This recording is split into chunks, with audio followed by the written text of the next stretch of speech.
Well, I teach at Scarsdale High School. I teach we call it Advanced Topic Statistics. It is based on the AP Statistics curriculum.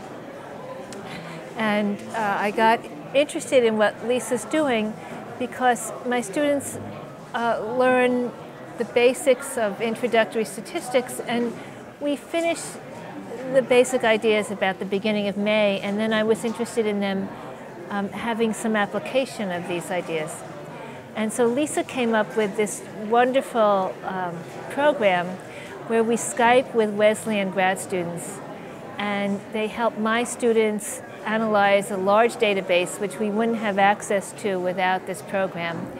And we also learned statistical software. We learned R, which would be more difficult for a group of students. And also, I'm not the only teacher, there's 2 other teachers. So that the 3 of us can reach a fairly large number of students in that they can learn statistical software and they can learn to analyze the database. And the other thing is we learned a lot about multivariate statistics, whereas in the previous months we had done univariate statistics.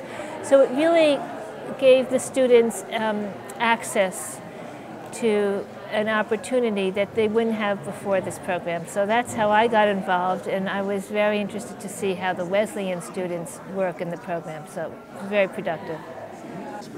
Oh, well, first of all, it's much more exciting because the students have real research questions that they would like to answer, and it's based on their own interests. It's not a teacher imposing a question on them. It's their own interest and discovery methods, and so they get very much more engaged. I think they can also see more connections to the real world and what they might want to do once they leave school, because they're working with a major kind of software and with real data and with a large database. That's another thing. I had done projects with them before we got involved in this program, but they were small projects on small amounts of data. We used educational software. This is much more exciting in that it's much more real.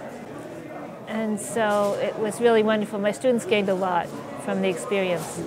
I saw 5 presentations of Wesleyan students, and I enjoyed the way they were also captivated by their research questions and the interest they showed in the way they could present their work and speak about how they analyzed their data and the types of graphical displays they made and their use of software, the conclusions they drew, the interest they had in future directions for their research. So, sure, Laura Esterson. And where do you teach? Scarsdale High School, Scarsdale, New York. My name is Scott DeMeo. I'm actually a high school math teacher. I also teach science research in the high school, so I teach statistics and calculus, but I also teach kind of up-and-coming students very much like these who are interested in science and data and research projects of all different types. The biggest piece that I take away from this is everything is done in context.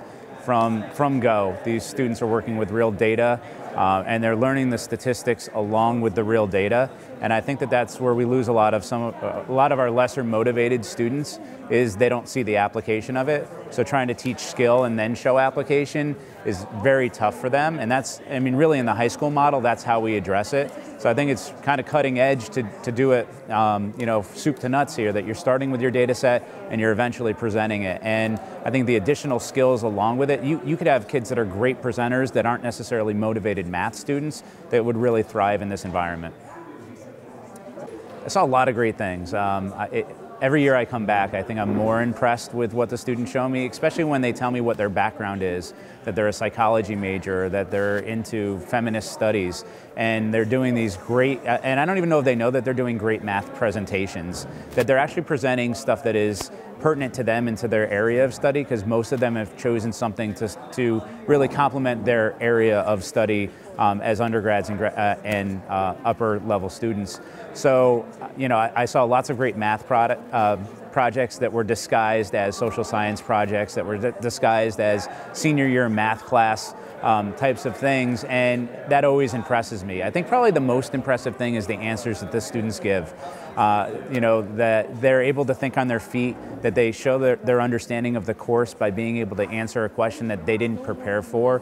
And that's, I think, the number one thing that I always look at is how well can they answer a question. Not that I'm trying to stump them, but show me that you really know beyond what's on that poster and you can explain it. And every single one of them did a great job of that today.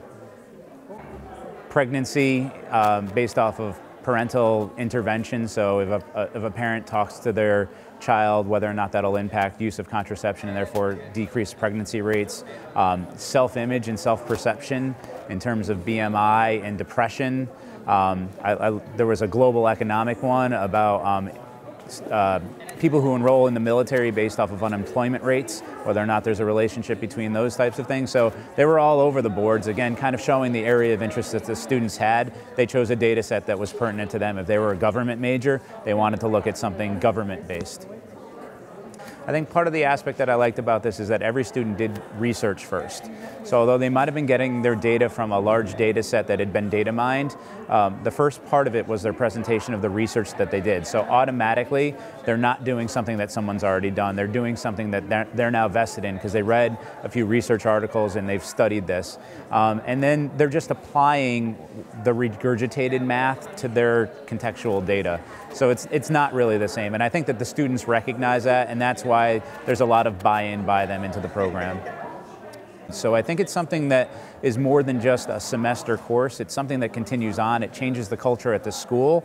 So I think that there's buy-in just beyond the classroom. You're getting students to stay involved and to think about what they may do beyond here. So it's really kind of lighting a fire in a lot of them. And some of them are seniors and some of them aren't. And this may be the last course that they do like this, but it sounds like a lot of the follow-up questions that I tend to ask are you going to take another stats course? And I'm getting, yes, I'm going to go into econometrics, or I'm going to take a data measurement course for sociology, that they realize that they are capable of doing it and therefore they go and do it. And without the course, I wonder if they'd be at that point. They'd probably still be questioning, can I do that dumb old statistics? So my name is Ethan Myers. Yeah, it was very impressive for an intro course, and it seemed like they covered all the methods that you would get in a traditional course. 3 of my data sets were about caterpillars. So they were about whether the length of the caterpillar was influenced by the type of leaf on the tree, whether there were bags around certain leaves or not, which affected whether predators would eat these caterpillars or not. And there was also 2 kind of psychology data sets. One was quite interesting, was about kind of gambling and how people use it as a form of kind of self-medication. And that was the hypothesis that seemed like he had come up with himself, so I was pretty impressed with that. You know, if they can focus on a project that interests them themselves, then they would be much more motivated to turn in the work and do all the work rather than, if I'm having analyzed some data set that they don't quite see the relevance for, or just doing some abstract method. Most students are interested in something, and so having them to be able to find that thing that they're interested in and use that, and particularly when they see that they have, they can actually answer questions using statistics. I think that would be very powerful for them to be more motivated about statistics. The problem is, the way statistics is often used is it's like some sort of plug-and-play process, and they just get this number out, and that's like good enough to publish it or something, without thinking about that, actually, no, I believe the answer, and this is telling me something. So trying to move statistics in that direction. Presentation is everything. So even if you find a great result and can't communicate that, then that result's going to go nowhere. And so time spent being able to communicate things. I mean, statistics is essentially about communication as well. And so, being able to see something clearly and present that to someone is kind of at the heart of statistics and data analysis. My name's Sarah Jeffrey. I graduated from Wesleyan in 2009, and I took this course in one of its first iterations before it was even this course. It was at the time a quantitative research methods course in psychology. Today I was evaluating student posters. So I was on a panel of, I think, 3 judges from the community looking at student projects from this course. Each of the students spent about 5 minutes going over their research, and we got the opportunity to ask them questions. I was blown away. It's been now 5 years I think about 5 years since I've had this material in school, they seemed so smart and well-spoken, and their research was very, very interesting. You know, now that I've had distance from the undergraduate experience, it was surprising to me that these posters were done by undergraduates. Very impressive. One of the posters was on physical development and depression, looking at whether females, and specifically who have developed physically faster, had higher rates of depression. And she did find, if I remember, that there was actually a correlation there. Very interesting topic, something I wouldn't have thought of. Other posters were about internet use, the association between internet use and life expectancy in developed and developing nations. I ended up in healthcare, in working at a cancer center, and one of the things that really set me apart most from my colleagues was my ability to work with numbers. And I would have never in a million years guessed that I would be in a career with numbers down the line. But data literacy is so few and far between in the workplace. So just being able to look at a set of data and make sense of it, you know, helps you really raise to the top. It's really great to just understand data and be able to talk about it, or to be able to interpret other people's work. This makes statistics memorable because you really have to immerse in your project.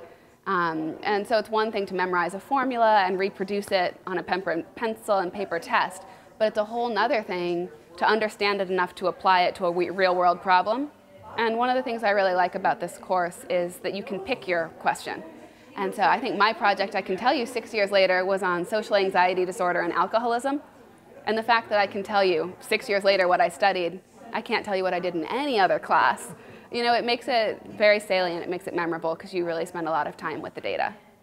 So my name is Sandy Durazier, and I'm here to evaluate posters. Most of the evaluators here either took the course before, or they're working in professional fields. A lot of them are Wesleyan alums also that get to come back and see what current students are up to, There was this one student who researched self-efficacy and the perception of risk and how that related in adolescence, so between the ages of 15 and I think she said 21, and that was really interesting what she found. And basically, depending on which gender you were, your self-efficacy reporting was more, depending on what risk factors you perceive with HIV and AIDS and pregnancy scares and stuff like that. So it was interesting.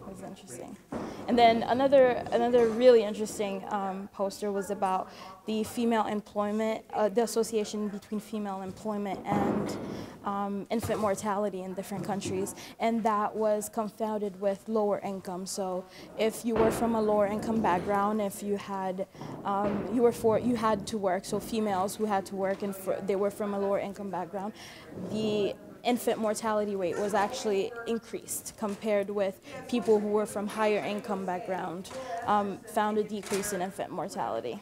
It was nice to come back as an alum and evaluate the posters in that setting and see what has been going on and sort of the things that have changed and things that stayed the same, which is nice. So, yeah.